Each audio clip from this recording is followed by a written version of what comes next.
The trifecta: gesture drawing, mannequinization, and figure drawing. In the last couple videos, we've gone through each of these 3 major steps into how to correctly tackle drawing figures. If you want, you can check out those videos because they have tips and tricks to help you with each individual aspect.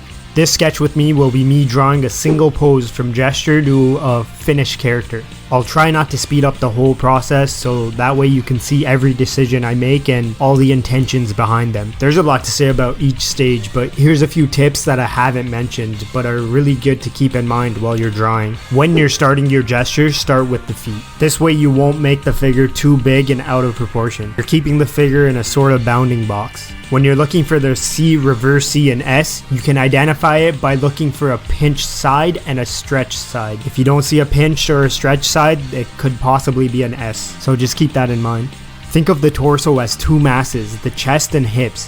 When you have a pose like this, the 2 masses will overlap each other. This can be shown with a single wrapping line. Another thing to keep in mind is when you're finding the line of action for the arm, it will always be, and let me just drive this home, will always be the elbow side. I mentioned this one as I was drawing in the figure drawing video, but here's a proper visual for it. Legs have 2 rhythms, outside, inside, outside, and outside, inside.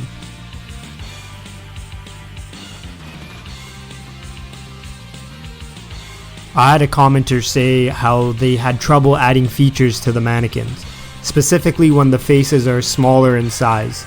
If you aren't working digitally and can't zoom in and just add the features as is, I would then advise you to just keep it simple. Simplicity is your friend. Let the brain figure out what's not there and just suggest the features, especially when life drawing. Think of comic books too and how they just drop shadows and make shadow shapes to define a single feature. When you zoom out and look at the bigger picture, you'll see the details even when they're not there. If you read manga, you'll see how simple the faces are when they're not close up and personal. Eyes have single black dots with nothing more than an upper lid. Less is more.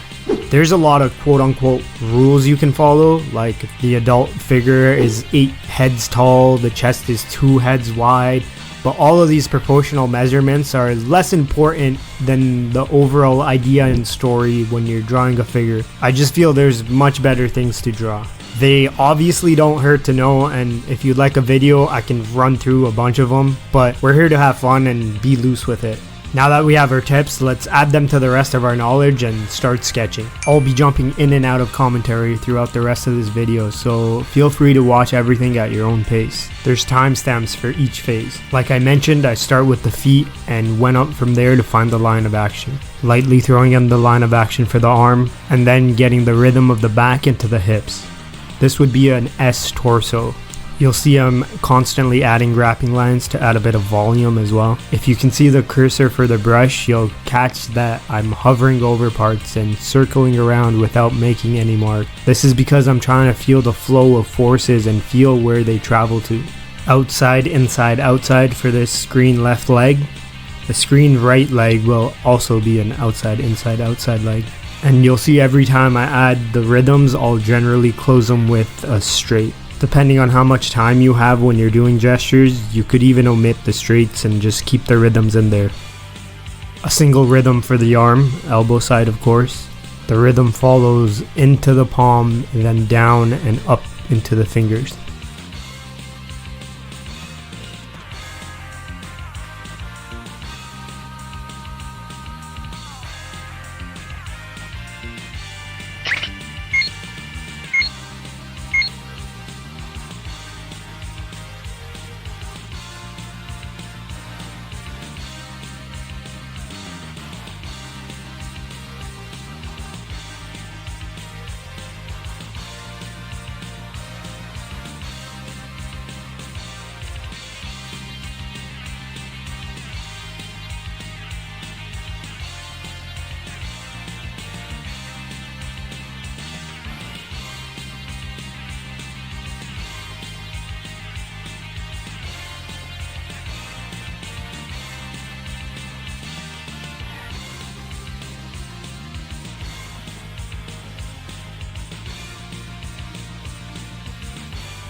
Next, we'll do the mannequinization part.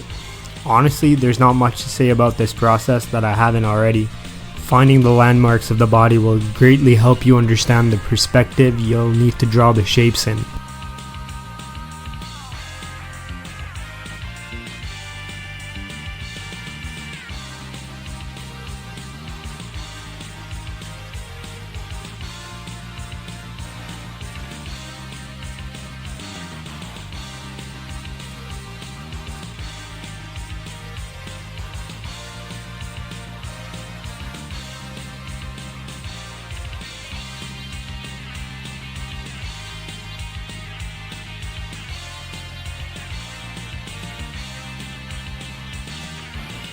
When drawing the pelvis and chest, it'll be good practice to carve into the shapes and create this hollow opening.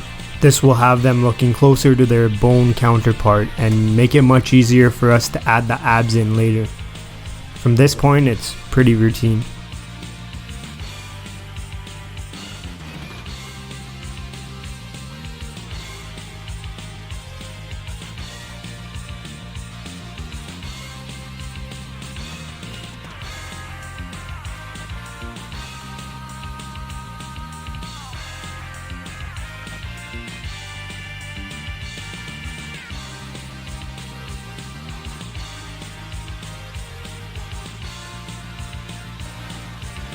So from here, if you're a little more advanced, you can go straight into drawing your character. But if you really want to hone your skills, going over and locking down the anatomy is going to give you a well-structured base to work off of and eliminate any of the guesswork.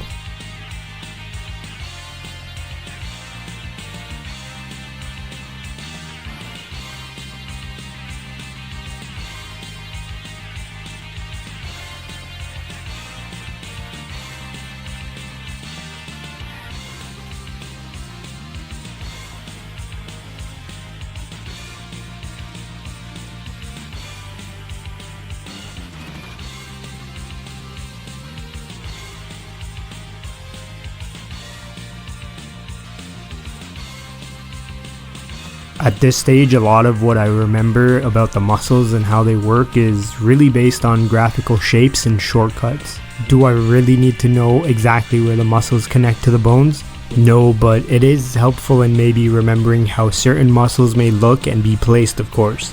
Learning everything and distilling it down into something you can utilize often is a better way to learn, in my opinion. There's just too many things to remember, so why not make it easier for yourself?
Lastly, we'll take everything we've learned from the last 3 steps and create a character on top of them.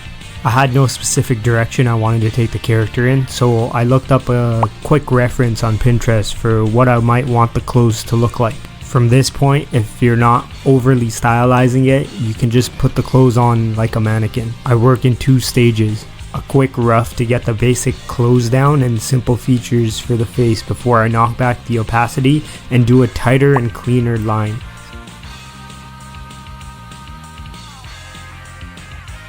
From this point, it's all about presentation. I enjoy crisp and clean line art over everything, so I'll spend quite a decent time getting my lines just right. Learning to draw will take you much further in your art journey than how to paint and render.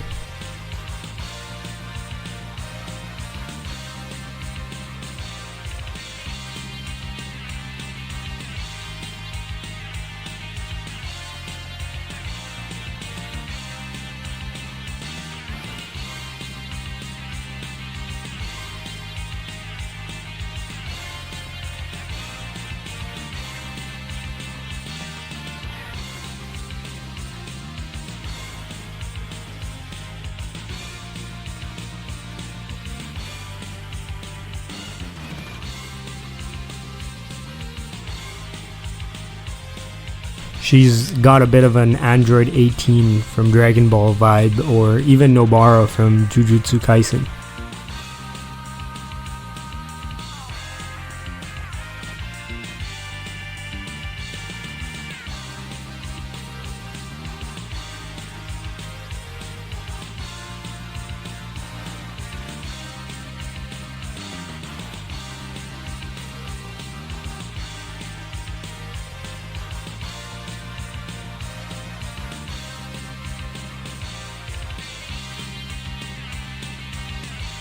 I decided to color the character as well, just to fully take the process to its conclusion. This is a pretty standard process, making a gray mask and then adding base colors with clipping masks and then going over with a multiply layer.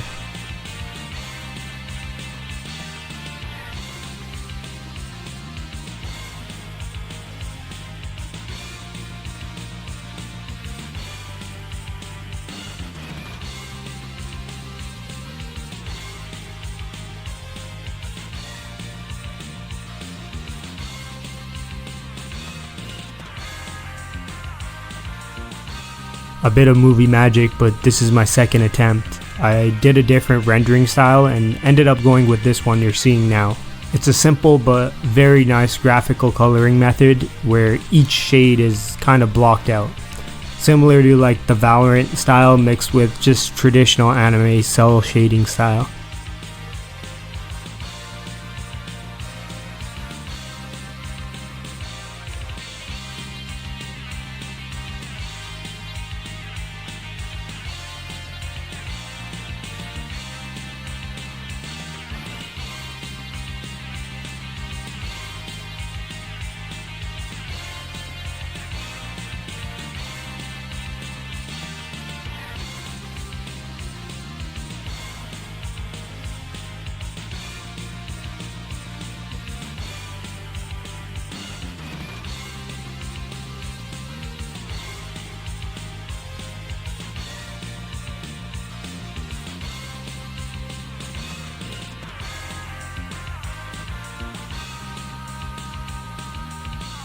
There we have it, gesture to full character. This whole process is a constant push and pull. You'll be learning something new every time you draw a new pose. Just keep in mind all of these tips and tricks I've been telling you these last couple videos, and it'll be a breeze when you draw your own characters. For the real ones who've stayed for the whole video, thank you. I'm so grateful for you to stay and watch my videos. We hit 1,000 subscribers, which is crazy to me, so for real, thank you all. If you've enjoyed this sketch with me, you already know what to do. That's enough of me yapping. See you in the next one.